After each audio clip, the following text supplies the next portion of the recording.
একটা খুবই গুরুত্বপূর্ণ স্পর্শকাতর বিষয়ে আমি রাজ্যবাসীর কাছে আবেদন করতে চাই। সাম্প্রতিককালে কিছু সংগঠনের দ্বারা বেআইনি অনুপ্রবেশকারীদেরকে চিহ্নিত করে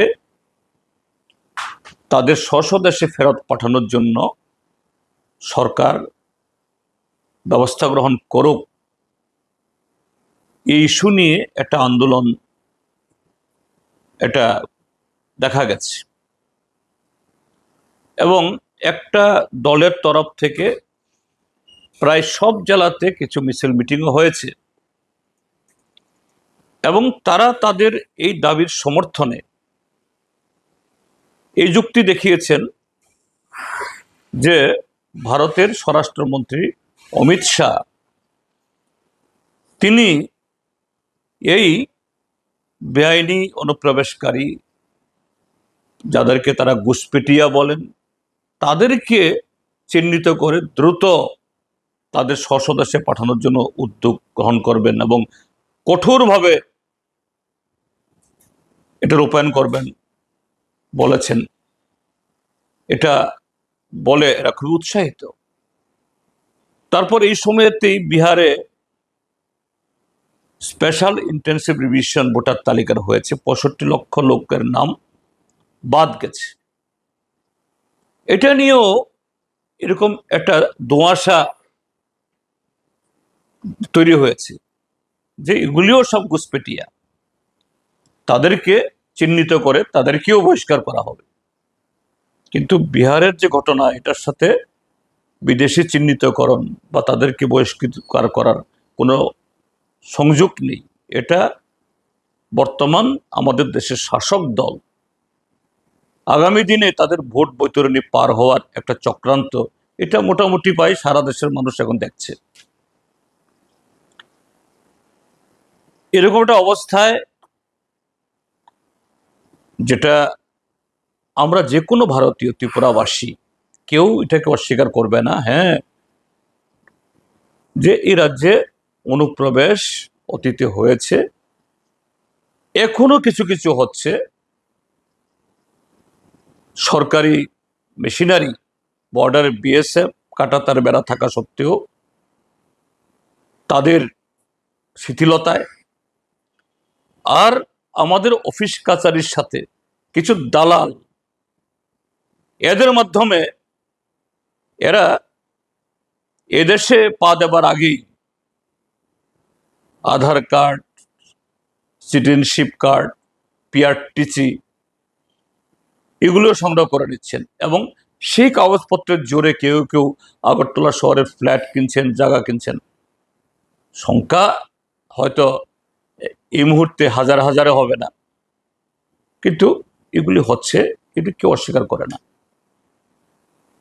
এগুলি রোখা দরকার, সবাই আমরা চাই, আমরাও চাই। কিন্তু আমরা কি দেখছি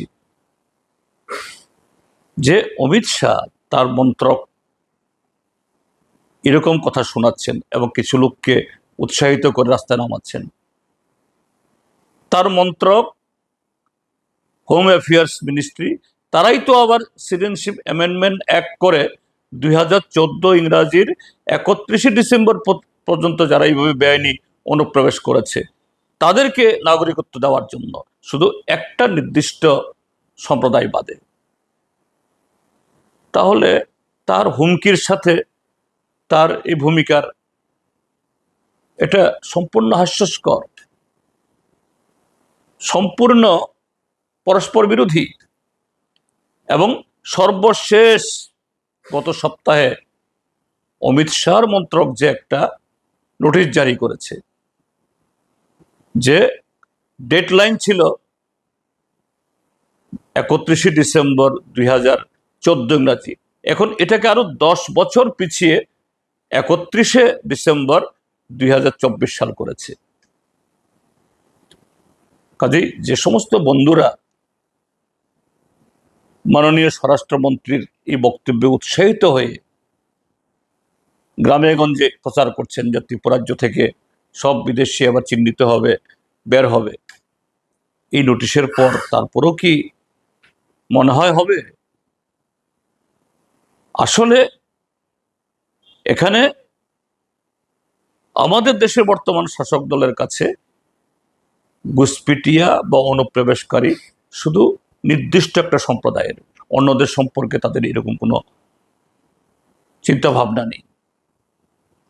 কাজেই আমাদের দাবি তোলা দরকার, বরঞ্চ আমরা সমস্যারে এটা ওঠানো দরকার, সিএএ বাতিল করা হোক। কেননা সিএএ এটা সংবিধান সম্মত না। আমাদের দেশে কোনো আইন ধর্মকে ভিত্তি করে হয় না, কিন্তু এরকম একটা সংবিধান বহির্ভূত আইন প্রণয়ন করে এটা বিভাজনের রাস্তাটাকে এটাকে প্রশস্ত করছে। ত্রিপুরাজ্যে যারা এসআইআর হোক বা অমিত শাহর সিদ্ধান্ত কার্যকরী হোক বলে যারা আশাবাদী আছেন, তাদেরকে অনুরোধ করব, এরাও প্রকৃত লক্ষ্য, প্রকৃত যে তাদের চক্রান্ত উদ্দেশ্য এ সম্পর্কে সতর্ক হন, নতুবা মিছিমিছি ত্রিপুরাজ্যের জনগণের মধ্যেই ভুল বোঝাবুঝি তৈরি হবে। ইতিমধ্যেই তার শ্বশুরে উঠেছে। আর একটা গ্রুপ এখন তারাও পোশাক টোশাক তৈরি করে একটা উত্তেজিত কথাবার্তা বলতে শুরু করেছে। এটা হওয়া বাঞ্ছনীয় না। আমি তাদের কাছেও করজোরে আবেদন করব, এরকম উত্তেজিত বয়ান দেবেন না, এবং তারাও এর থেকে বিরত হন। সবাই আমাদের একসাথে থাকতে হবে। হ্যাঁ, বিদেশে অনুপ্রবেশ বন্ধ করতে হবে। ৭১ ইংরেজির পরে যারা এসছেন এদেরকে চিহ্নিত করে সরকারি আইন অনুযায়ী, এটা কোনো পাবলিক আইন হাতে তোলার উচিত নয়, সরকারি আইন অনুযায়ী যা পদক্ষেপ হওয়া দরকার এটা হওয়া উচিত। এটাই আমাদের বক্তব্য, আমাদের পার্টির বক্তব্য, এবং এই দেশের সংখ্যাগরিষ্ঠ মানুষের বক্তব্য। ভারত সরকার, ত্রিপুরা সরকার এই কথাগুলো তারা শুনুক।